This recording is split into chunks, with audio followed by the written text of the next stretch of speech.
The following program was provided by an independent producer solely responsible for its content. The opinions expressed do not necessarily represent the views of this station, its staff, board of directors, or underwriters.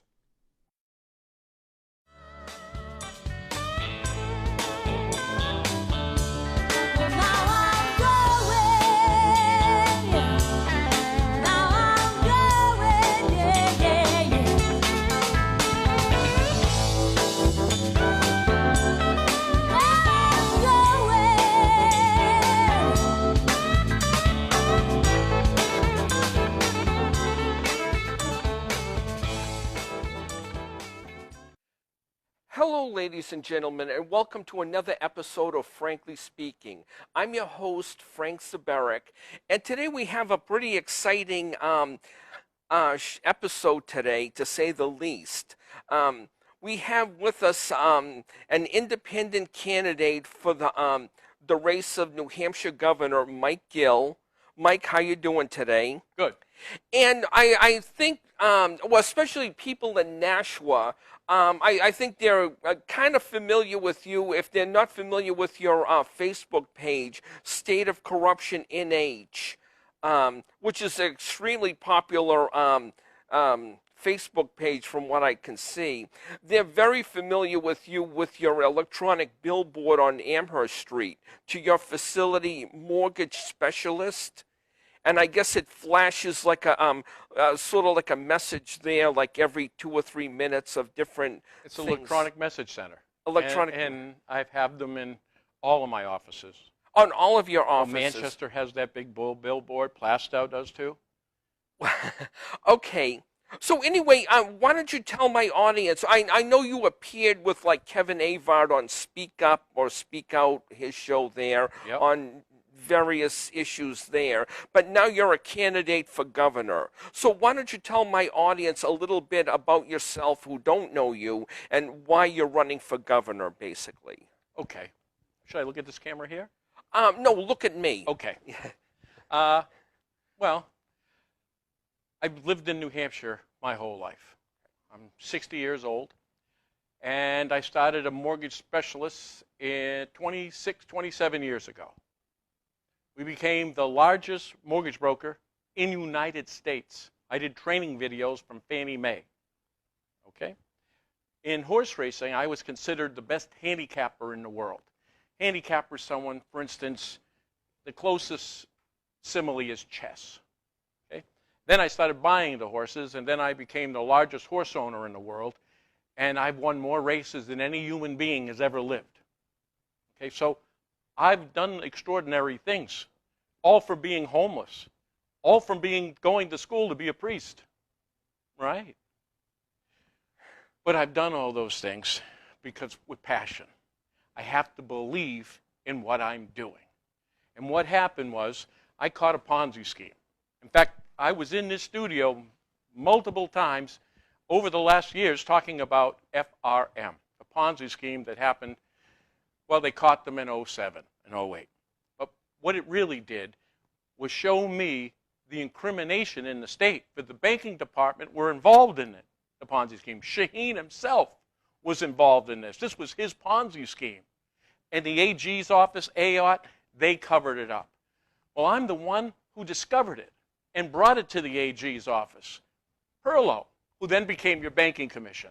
All right? So in other words, what I saw was over 400 elderly victims at the end of their lives having all their money stolen from them, and have it stolen from them by the people that we're supposed to admire in this state, like Shaheen and Walker. So what I had to do was make this lifetime decision to either stand up against these people or to turn around and take their money and keep quiet.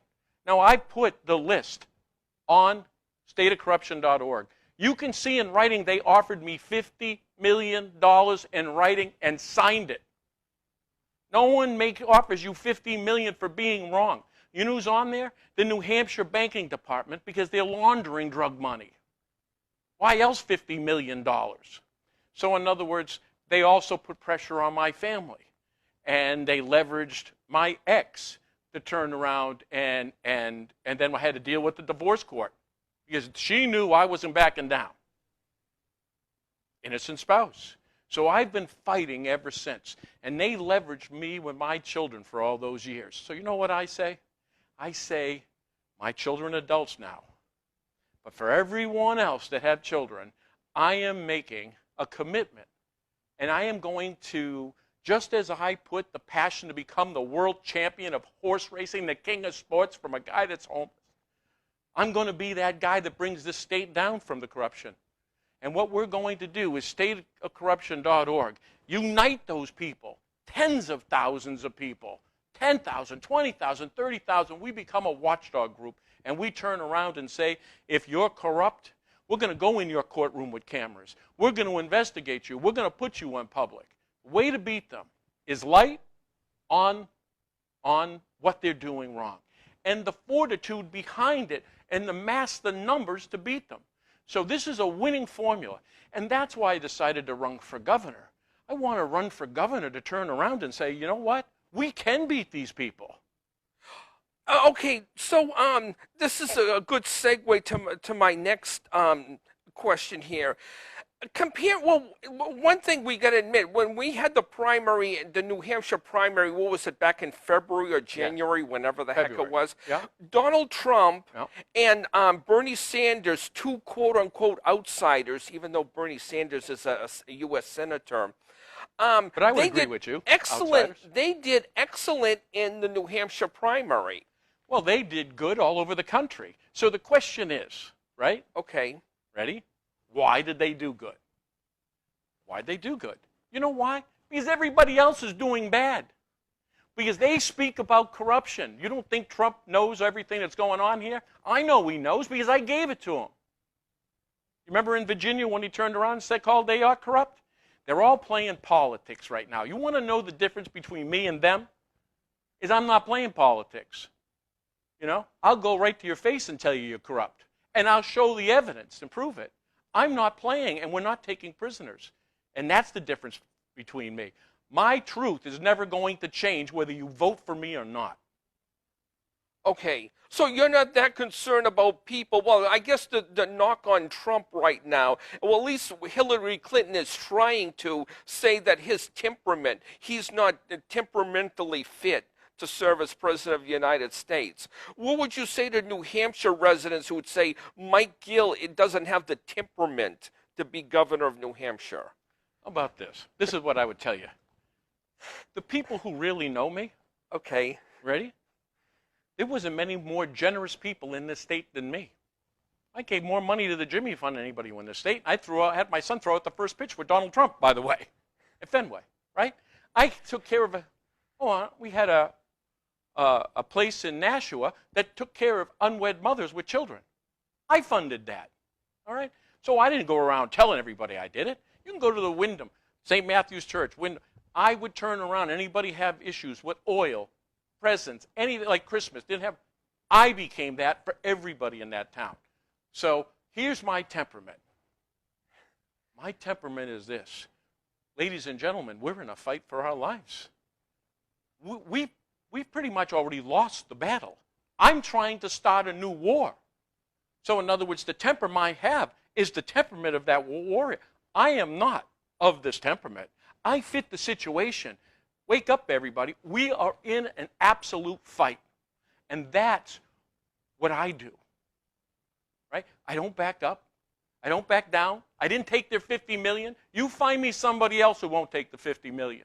All right? You find me somebody else that fought for 10 years and hasn't given up and hasn't blown his brains out yet. You tell me somebody who has multiple public death threats and 3 attempts on my life in the last 10 months. And I'm still here. I mean, Hell's Angels, Russian mob, all right? So you find me that guy. We're at this place. I'm the perfect guy for this job right now. And whether I become governor or not, trust me, I'm not going away, either state of corruption. We're going to get bigger and bigger. So in other words, we are going to find justice. That is one thing I will say. That is an interesting website, along with your Facebook page, State of Corruption NH. No, .org. .org. .org. NH, NH, and then .org. So a lot of the commentaries is stateofcorruption.org. Now, if I ask you to look at that, right? If you take 100 comments, how many like me? I never counted, but I know it's do. quite a bit. Oh, okay. 98? 99? Now you tell me what politician's running at that. All right? Because this isn't about the Republicans and Democrats.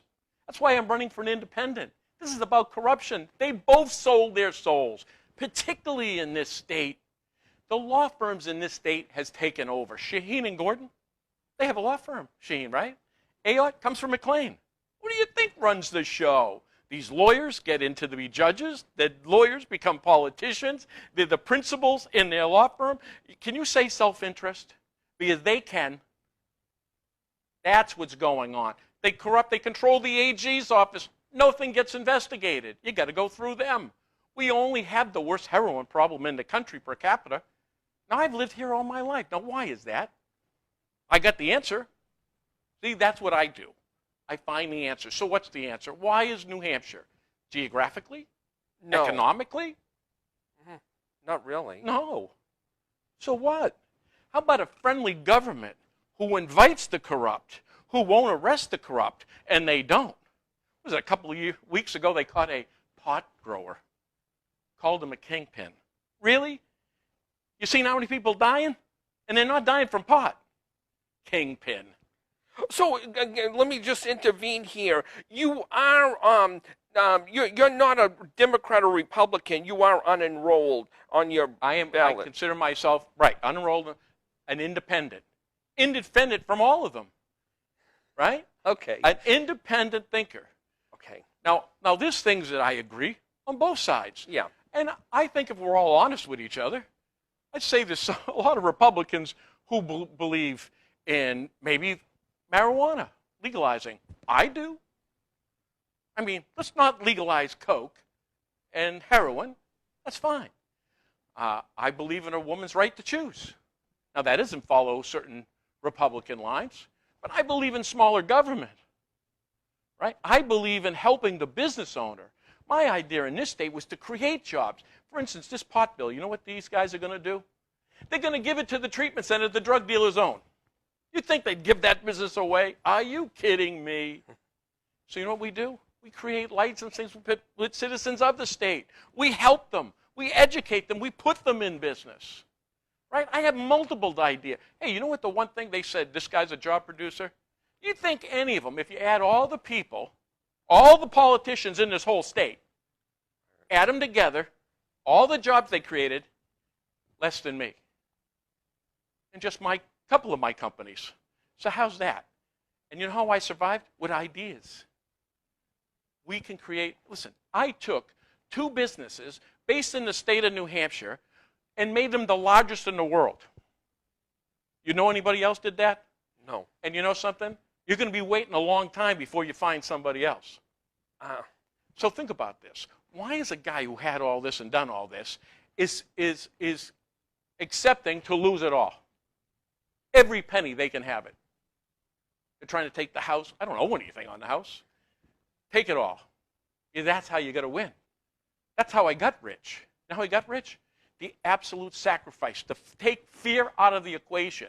I'm afraid to lose this. Listen, I've got 5 children. I love them all. You can't take them. I'm good. You can't take anything from me. So let's go. And that's what we're in right now. Okay, I think you would agree with me, Mike, that one of the attractive things to the running for the office of New Hampshire governor is the incumbent, Maggie Hassan, is this year running for U.S. Senate. If Maggie Hassan were to run for re-election, I know we're talking hypothetics now. Oh, no, I would run. She is a clone to Shaheen. She is as evil as they are. She is Shaheen's puppet. How many times have you seen her in writing on her? I owe my political career to Shaheen. Now, I know she's corrupt. Filthy corrupt. This is the Shaheen family controlling 2 Senate seats in 1 state. Wow. I'll bet you that's never been done before. And not by some people that corrupt. Now, Ayotte, you want to know how we're in trouble? When both choices are corrupt. You think they would risk losing their business interests on an election? Please. So either way you lose. Ayotte ran the AG's cover. You know who she covered for? Shaheen. See? They're jockeying for power position within the state. That's all. We're spectators. Incredible. I almost hate to ask, but do you have a campaign slogan for your campaign this year? I do. Oh, you're afraid to the Yeah. magic word? Yeah, well, yeah, don't swear, but just keep it clean and okay. I swear when I get angry. I Okay. sit the situation, and if you're not swearing, there's something wrong with you. Now, Okay. my campaign slogan is, justice is coming.